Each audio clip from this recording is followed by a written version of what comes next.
Bonjour et bienvenue pour une nouvelle émission de notre groupe Le Temps d'un café. Aujourd'hui, je commence la vidéo par évoquer une citation de Poulain de la Barre qui nous dit « Tout ce qui a été écrit par les hommes sur les femmes doit être suspect, car ils sont à la fois juges et partis. » Cette citation recoupe avec le thème du féminisme que nous allons étudier à travers l'ouvrage de Simone de Beauvoir, Le deuxième sexe. Pour commencer sur des éléments biographiques, Simone de Beauvoir a profondément marqué le paysage intellectuel français.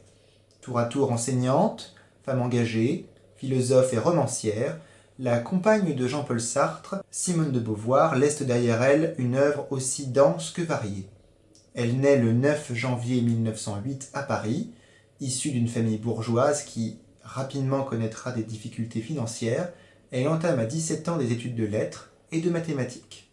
Elle rejoint ensuite la Sorbonne, où elle rencontre Jean-Paul Sartre, avec qui elle débute une relation de couple originale, faite de liberté et de dialogues intellectuels. Elle publie en 1943 son premier livre, L'Invité, qui rencontre un fort succès. La même année, elle est radiée de l'Éducation nationale pour des méthodes pédagogiques jugées peu orthodoxes et incitant à la débauche. Simone de Beauvoir intègre en 1945 le comité de rédaction de la revue littéraire engagée Les Temps modernes, fondée par Jean-Paul Sartre.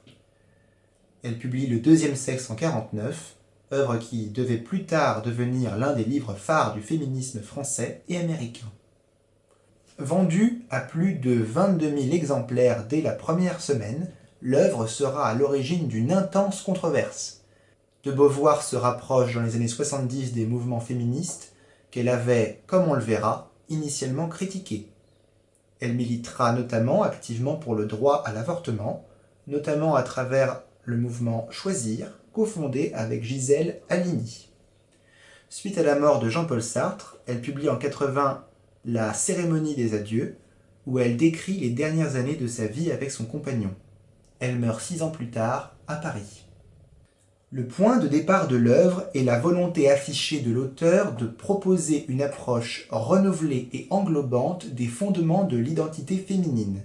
Définir la femme, saisir ce que recouvre cet autre, habituellement identifié en opposition au sexe masculin, et dégager les origines du rapport inégalitaire entre les deux sexes, tels sont les ambitieux buts du livre de Simone de Beauvoir.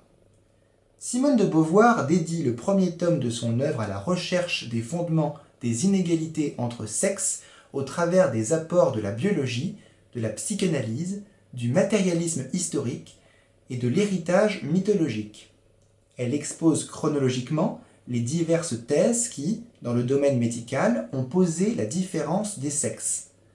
Elle analyse en particulier la manière dont le phénomène de la reproduction a été décrit, faisant initialement de la femme un réceptacle passif de la semence active masculine.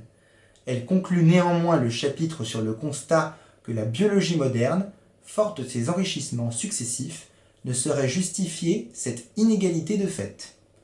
L'auteur se livre ensuite à une profonde critique des postulats de la psychanalyse, qui refuse ainsi à la pensée de la femme en tant que telle et suppose que la femme se sent un homme mutilé, du fait de sa différence anatomique. La construction de l'identité féminine comme conséquence directe de cette mutilation ressentie suppose pour de Beauvoir l'absence chez les psychanalystes de l'idée de choix, en contradiction totale avec le postulat de l'auteur « on ne naît pas femme, on le devient ».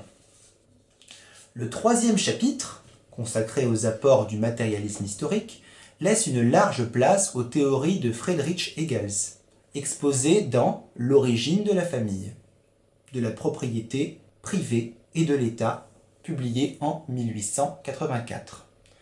Selon Engels, la femme jouissait dans le passé d'une certaine autorité du fait de son activité maternelle, mais c'est ce confinement dans le cadre domestique qui la place progressivement dans un rapport d'inégalité et de dépendance vis-à-vis de l'homme dès que la technique fit de lui le maître économique du foyer. Simone de Beauvoir se montre néanmoins critique vis-à-vis des thèses de Engels et affirme qu'une approche uniquement économique ne saurait selon elle suffire à expliquer les fondements de l'inégalité et de leur transcription dans les valeurs sociales.